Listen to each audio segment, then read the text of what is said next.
Yeah, it was. It was obviously the conditions made it, a tough, contested game, but it was probably going to be that way anyway. We were of the strong view that their ladder reflected the quality of their season. The ladder position reflected the quality of their season. It wasn't. It was always going to be a tough game for us. Everyone knows how chock full of talent they are, but they've been playing, a style that's difficult to overcome. So when the conditions were a bit slippery as well, it's sort of means it's going to be a tough battle. And but in the end, the margin was probably a bit more comfortable than the way the game felt. I don't think that was necessarily reflective either, although. I'm not going to say that we defended brilliantly all the time, but we did make it hard for them to score. And with the guys that they have ahead of the ball, especially, that's something that the players in that part of the ground from our side of things should be proud of. Do you ever felt that a lot of the game he thought slipped away when they weren't as tough and as clean in the contest? Is that what you thought on your side of it? Not necessarily. I mean, it was slippery, so. The team that's a little bit cleaner, is generally going to get a big advantage there because there's a bit more of a territory battle. And we had a couple of guys that I thought were particularly good in that area, Max Holmes especially, who was outstanding. So, I thought that was part of it. But, to be frank, whenever you don't play as well as you'd like, it's generally because the opposition are a bit cleaner around the footy than you and put your defence under pressure. It wasn't much of a night for clean footy, obviously, but the defence clearly stood up. You managed to work out the loose man defence a lot of the night. How much of your time was spent trying to work that out? I know a lot of time in the other box was spent trying to pick that up too. Yeah, it was. Even though it was low scoring and a bit of a grind, it was an interesting tactical battle that they were trying to get certain things done. And we were obviously trying to counter it. It's without going into too much detail, I think the way we'd looked at them over the course of the year, and probably longer than the course of this year as well, like you sort of think, whether they play well or not, Anderson is just so important for them, and Miller and Rao, that sort of combination. Humphreys is a young player. It's quite, so it's a formidable combination. You throw in a 209 centimetre experienced ruckman, and that part of the game was really important for us. So.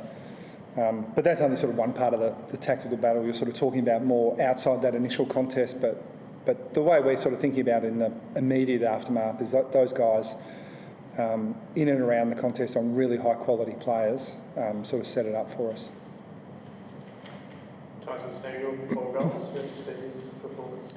Yeah, you need in conditions like that. Guys who are dangerous at ground level. It was never going to be a big contested marking game ahead of the ball, and he's right up there with the best wet weather small forwards that I've seen. He's just so clean and so clever, and like for his size, he's just so strong over the ball as well. We thought, he was a real threat all night. He's been doing a lot of work defensively. His tackling has been great all year. The goals haven't been the same, level as past years. Was that down to just bad luck? He missed a couple of shots, and were you sort of seeing his form was good leading up to tonight, which is a bit of a breakout on the scoreboard at least for him? I don't spend as much time as you might think around how the individuals are going. I sort of think more about, how collectively, even that part of the ground has been going for us. And no, I think he's had a super year, in terms of what we've been trying to do. And especially as a small forward, sometimes it falls your way, and, the takeaway is you had a great day. Other days you can play almost as well and not hit the scoreboard as well. Look, I think he's been going well. And look, even the stats around the defensive stuff, I'm not a huge buyer on the stats. Like, sometimes you get a hand in and they don't give you a tackle, and so you get nothing. But it was much more impressive than the easy wrap-up tackle in and around a stoppage. But I guess over time those things do give you a bit of a guide. But our observation and our direction for Tyson is that he's doing what we're asking him to do, and we've been happy with him.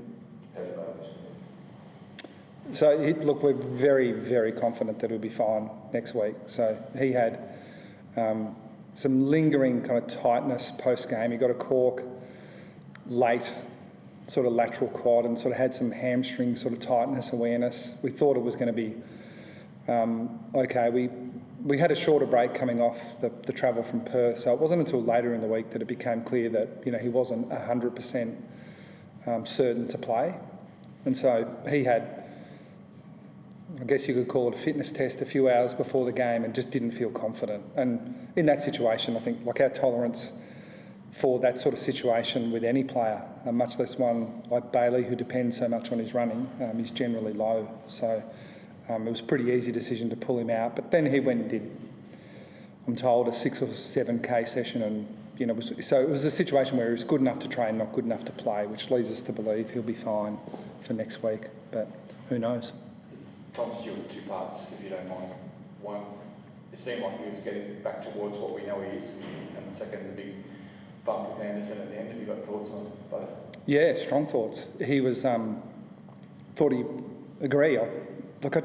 He's had, I don't think he's played more than a few games in a row this year. He's just been a bit interrupted, which has been frustrating for him, but when he has played, he's so important to us, and he's a classic example of a guy who, if he doesn't dominate the game, then he's kind of below average by his standards. And again, I think that's a bit harsh, especially for defenders. It's a bit like the forwards. Sometimes it's a game where, you just get in the way and it's a real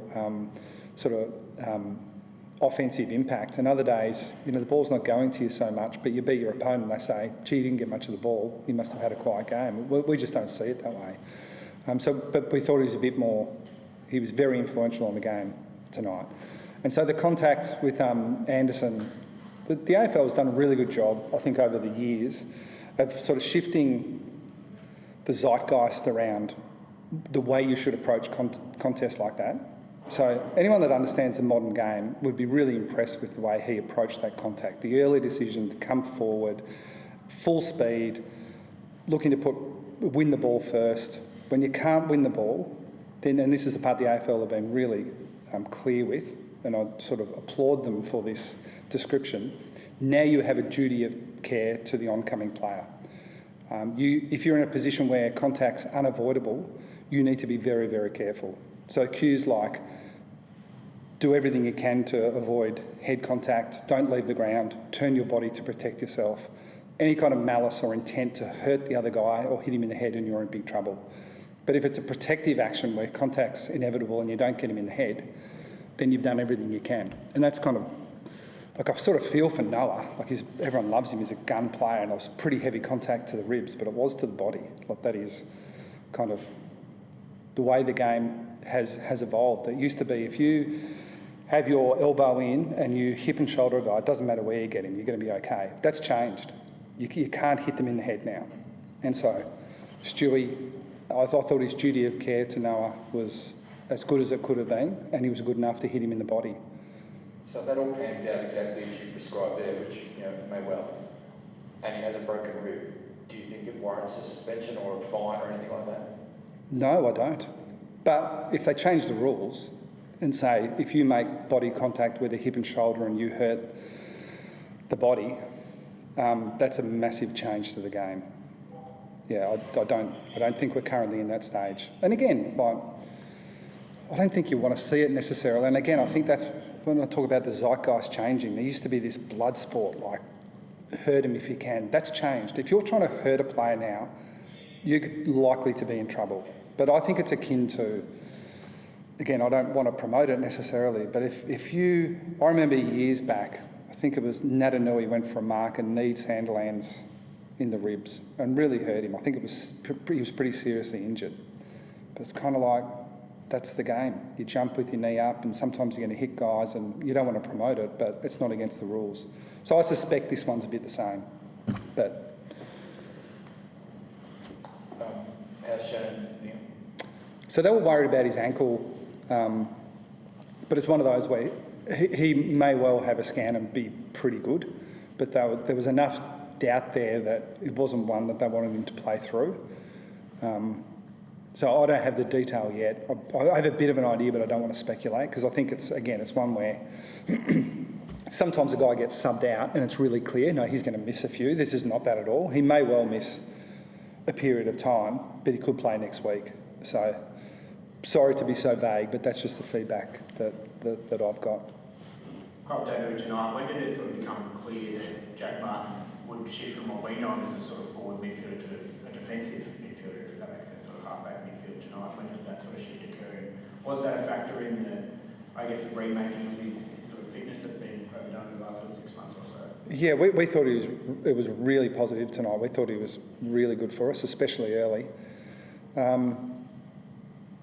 No, when we started thinking about bringing him in, or hopefully getting the opportunity to bring him in, which started a long time ago, we always had in mind that it'd be a bit more back half than forward half.